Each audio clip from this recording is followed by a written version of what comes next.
여러분 안녕하세요. 교대국변 박상현 변호사입니다. 여러분 바지 사장이라고 들어보셨나요? 바지 사장. 실제로 사장이 아닌 껍데기뿐인 형식적인 사장을 이른바 바지 사장이라고 하는데, 즉 법인의 대표이사라는 직위를 갖거나 사업자 등록증의 사업자임에도 불구하고 실제로는 사업에 대한 결정 권한이 전혀 없이 그 사람의 명의만 대여해준 그 사람을 일컫습니다. 자, 오늘 소개해드릴 사건은 바로 법인 대표이사 명의를 대여해 주었다가 자그마치 50억이라는 어마어마한 금액의 사기죄로 고소당한 의뢰인의 이야기입니다. 가해자는 부동산 정보를 공유하는 카페에 바지 사장을 구한다라는 글을 올렸고, 이에 우리 의뢰인은 해당 게시글을 보고 신속하게 연락을 날렸죠.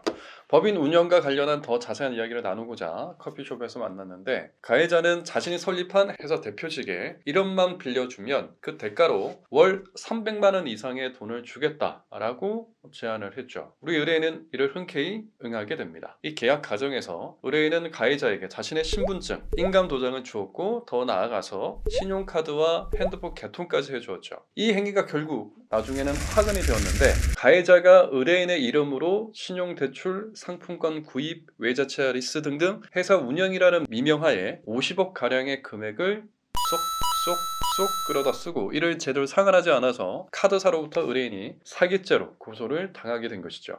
우리는 의뢰인의 입장을 확실하게 소명하기 위해서 어떤 경로로 법인 바지 사장을 하게 된 것인지, 그리고 가해자에게 개인정보를 어디까지 넘겨줬는지, 의뢰인의 이름으로 발생한 지출은 어떤 부분이었는지, 그리고 가해자로부터 명의대여 대가로 구체적으로 얼마를 받았는지 등 사건의 실체관계를 정확하게 파악한 후에 꼼꼼하게 전략을 세워나갔습니다. 우선 가해자의 무분별한 대출과 지출로 인해서 의뢰인도 피해자라는 사실부터 명확하게 하기 위해서 명의 대여를 제한한 창업자를 일단 선고소를 하고, 해당 사실관계로부터 선을 긋는 것부터 시작했죠. 이후에 사기 고소로 피의자 신문 조사를 받아야 하는 형사 절차에 있어서는 각 가정마다 철저한 대비를 토대로 방어를 해나갔죠. 경찰 조사 당일에 함께 출석해서 수사관이 추궁하는 투자 사기 의혹, 카드 대출 고액 체납 부분에 대해서는 불필요한 진술 없이 성실하게 있는 그대로 답변할 수 있도록 조력했습니다. 그 결과 사건 담당 검사는 의뢰인의 진술 내용과 우리가 제출한 변호인의 의견서, 그리고 증거 자료를 모두 인정을 하고 사기 혐의에 대해서는 무혐의로 사건을 종결하게 되었던 것이죠.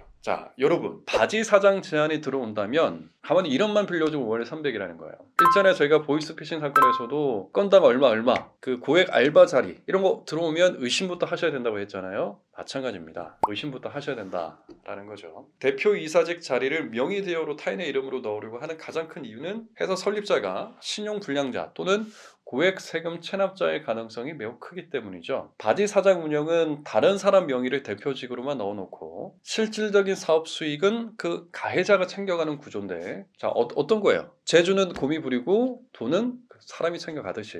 그런데 말이죠, 운영에 문제가 생기게 되면 이때 명의를 빌려준 사람도 함께 묶여져서 법적인 책임이 뒤따르게 되는 겁니다. 또한 이름이 등록된 회사가 불법 사업을 한 곳이라면 이때 바지 사장도 공범으로 보고 운영에 개입을 하든 안 하든 상관없이 똑같이 형사처벌을 해오고 있죠. 이처럼 명의를 빌려주는 행위로 인해서 생길 수 있는 위험이 상당히 많기 때문에 누군가 법적으로 별일 없는 거다, 돈을 챙겨주겠다는 식으로 제안을 한다면 아무리 친한 지인이라도 여러분 어떻게 거절하는 것이 마땅한 것입니다. 만약 오늘 영상을 보시면서 자신의 상황이 이 사례하고 비슷한데? 라고 생각이 드신다면, 자, 우리 로펌 의뢰인과 같이 오히려 사기로 고소가 되는 문제까지 발생할 수 있다는 점을 꼭 염두에 두셔서 법률적으로 문제가 되는 부분은 미리미리 대비해 두셔야 되겠습니다.